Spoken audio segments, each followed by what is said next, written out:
warahmatullahi wabarakatuh. Eh, Selamat pagi.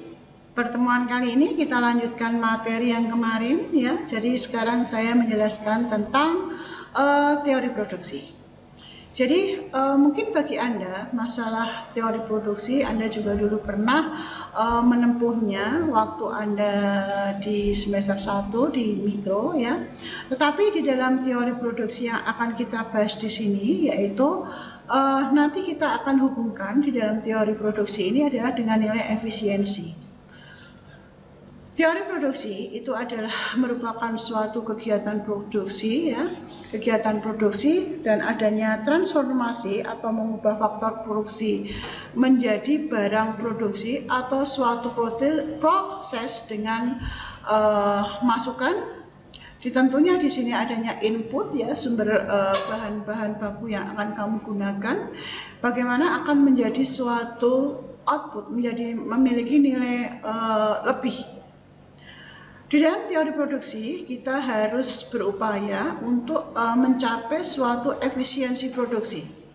Nah, efisiensi produksi di sini kamu bisa dari efisiensi tenaga kerja, efisiensi bahan baku ya, yang kiranya nanti akan kita kupas, akan kita bahas, yaitu bagaimana penggunaan efisiensi itu di dalam persamaan Cobb-Douglas.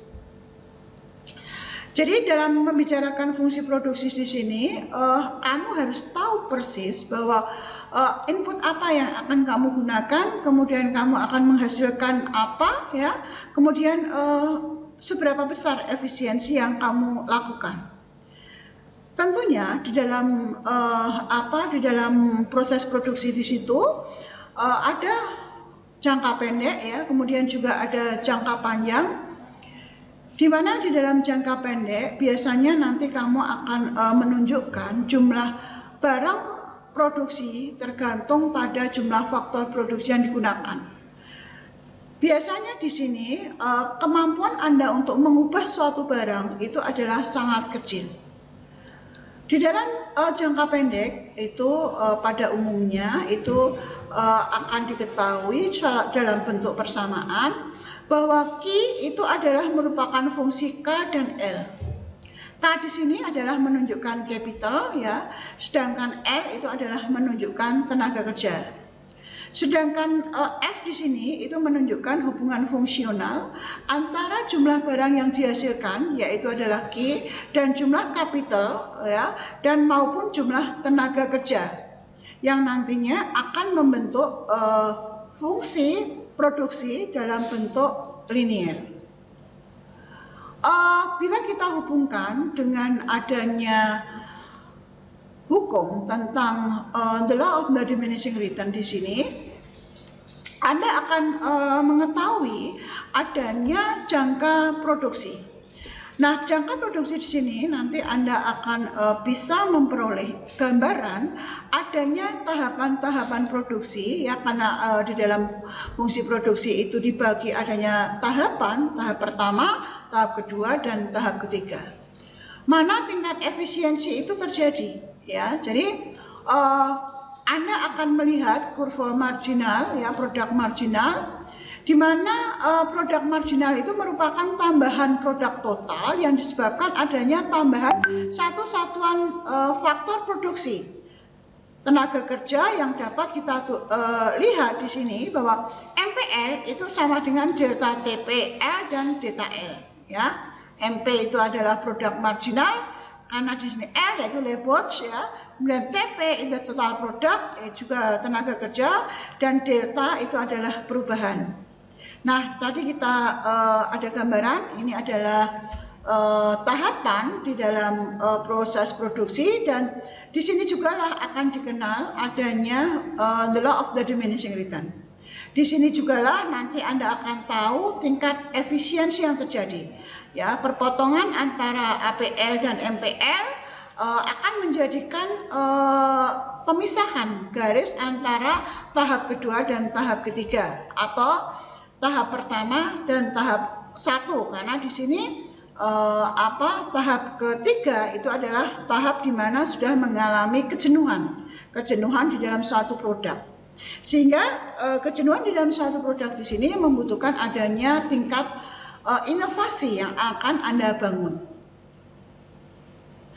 Dari produksi total itu kita dapat mengetahui pula berapa besarnya produk rata-rata tenaga kerja. Nah, di sini kamu harus punya gambaran bahwa belum tentu kamu menghasilkan suatu produk yang besar. Output yang kamu hasilkan itu adalah tinggi, tetapi keuntungan yang kamu terima akan semakin tinggi. Nah, di sini kamu harus melihat juga perbandingan antara penggunaan tenaga kerja. Ya, dibandingkan jadi adanya produk rata-rata ya, dibagi di sini ada produk rata-rata APL sama dengan TPL dibagi dengan L. Maka jumlah tenaga kerja yang digunakan itu juga belum tentu harus menambah produknya, tetapi di sini bagaimana kamu akan mencapai suatu efisiensi yang terjadi di dalam suatu produk.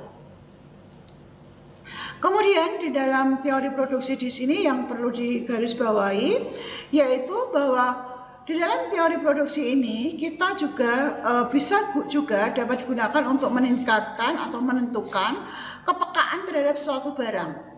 Nah, kalau di efisiensi di sini yaitu kepekaan produksi terhadap tenaga kerja, ya, output elasticity of labor. Nah, di sini bagaimana koefisien elastisitas itu akan terjadi ya.